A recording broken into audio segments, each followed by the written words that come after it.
Hey guys, it's me, Jeff Mom. We're back for another episode of the Canmorite podcast.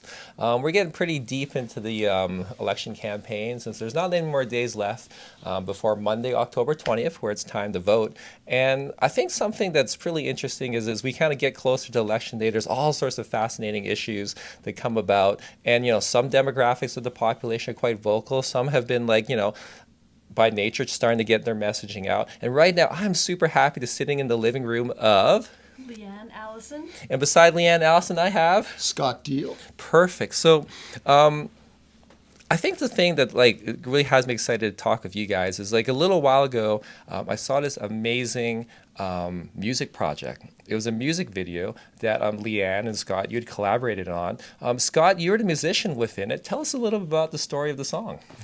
Okay, well, the name of the song is "Gotta Leave This Town," and it's really intended to give voice to people that are part of our Canmore community, but for reasons of housing affordability have had to leave. Mm-hmm. And I think, everyone, all three of us and perhaps most of the listeners know people like that. So we decided to write a song and do a music video that's kind of written on their behalf that gives voice to their situation. Right. Okay. And so the video is amazing, and we'll do a link to the video later on in the podcast. So when it came to creating this song, this kind of describes the challenges of people that love being here in the Bow Valley but are getting priced out or have to move. Tell me about the writing process for that. Well, the writing process was pretty quick because it's been something that's dear to both of our hearts for a long time. So I think I would call it a co-write, because I remember writing the words down and giving them to you, and then you got together with me and we changed some lines and we bounced around. I remember one specifically. You said there was the rent goes up and it really brings me down. Oh, I love that line in that song. Well, no, that isn't the line actually. Okay. Then I was like, no, you don't just get down. You got to leave this town. It's that serious, right? Yeah. And then originally the song was going to be called Everybody's Hometown, but then I'm like, no, it's got to leave this town. There's this kind of upbeat, fun vibe to it, but there's actually a serious message behind it too, right? Yeah. And, Scott's been making amazing music for the last couple of years about climate change and, all kinds of amazing, well, not amazing, but I guess he's just got a knack for kind of putting some of these issues into tunes that are really, catchy. And, the way we got, if people see the music video, they're going to see these incredible young performers and dancers. And the way that all came about was we were at Folk Fest, and Scott was sort of pulled over to these young women because they all love his music about climate change. They're all singing all the tunes. And so Scott cleverly said, well, do you want to be in my next music video? And they said, yeah. And they said, yeah. Yeah, and it's crazy because what happens is when I'm on Canmore Community Housing, and when we guys talk about rent and stuff, one of the things that strikes me is we get a monthly statistic every single month, and we have people compiling data on how expensive it is to live here. And I think a one bedroom right now, we've surpassed the $2,000 a month mark. And then I think about, hey, if you go to a coffee, if you go to if you go to the grocery store, you go to any sort of the guy teching your skis, and it's how on earth do these people stay in our community at whatever wage they're getting paid and somehow be able to crack even that first nut of rent of being $1,800, $2,000 a month and continuing to go up. It's it really shows the need that we need to have for accelerating non-market housing.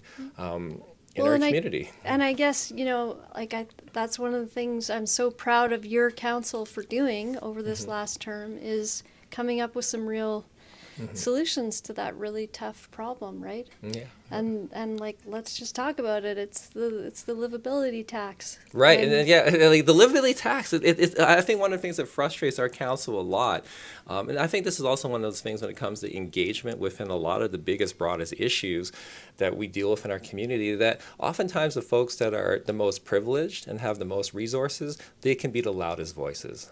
There's been a ton of time where like I'll be sitting in a public hearing, and even though we have live stream options, we have all these other ways to do it. A lot of times the people that we're trying to make policy to help, they can't come to like a public hearing. They don't have time to write a letter. They're working 4 jobs. Like there's literally families out there working 4 or 5 jobs because like their housing needs are 80% of their take-home income, which is craziness. And yeah, I mean, I guess looking at where other places have grappled with this issue, like in BC, like they call this tax what it is. It's a speculative tax. It's actually because people are parking their money in real estate because it's a damn good investment.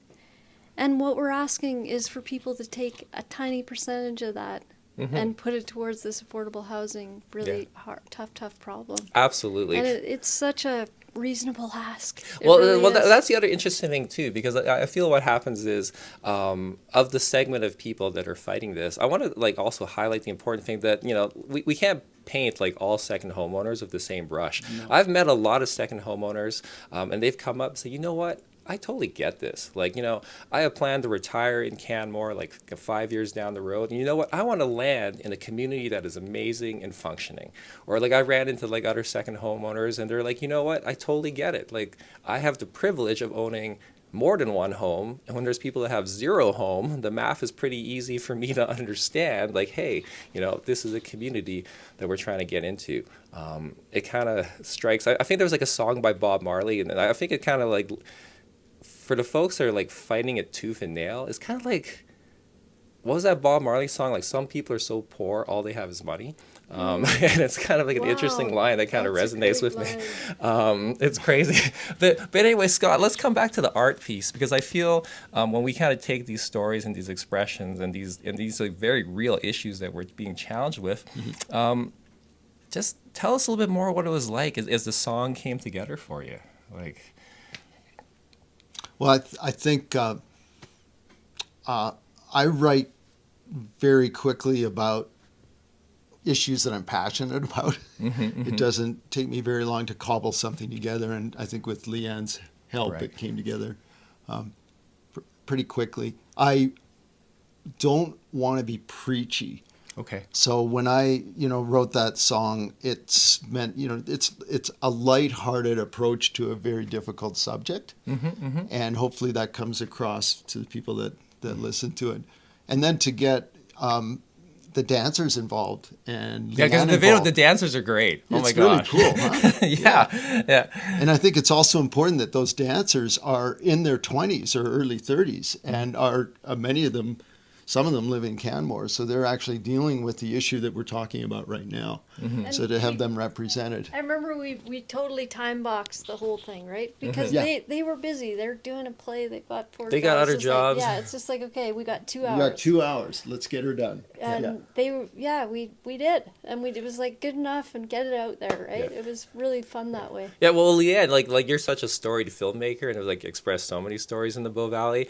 I do feel like this is a bit of a shout out. There's one part in the video. I'm sitting there watching with my daughters, and there's all the dancers that they're sitting on the lawn, and they're going for the chorus. And as the camera pans across, some people are lucky enough to stay, and other ones have to get up and leave. And then my daughter like totally caught that, and she's like 10 years old. She's like, why does she have to go? Why does she get to stay? Yeah. I know. That even in filming that, I was just like, oh, this is really kind of sad. But it is sad. Like it does eventually tear away at the fabric of the community.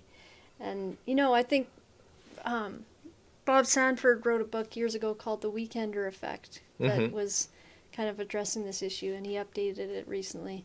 There's a Weekender Effect 2 now. Yeah, but there's 2 books. I mean, in a way, though, that's even like, there's the Weekenders, but there's a place down the road here that owned by a guy from Boston. He hasn't been here since COVID. Like, oh, really? It just sits empty? Yeah. So I guess, the weekenders are actually, like, yeah, they're.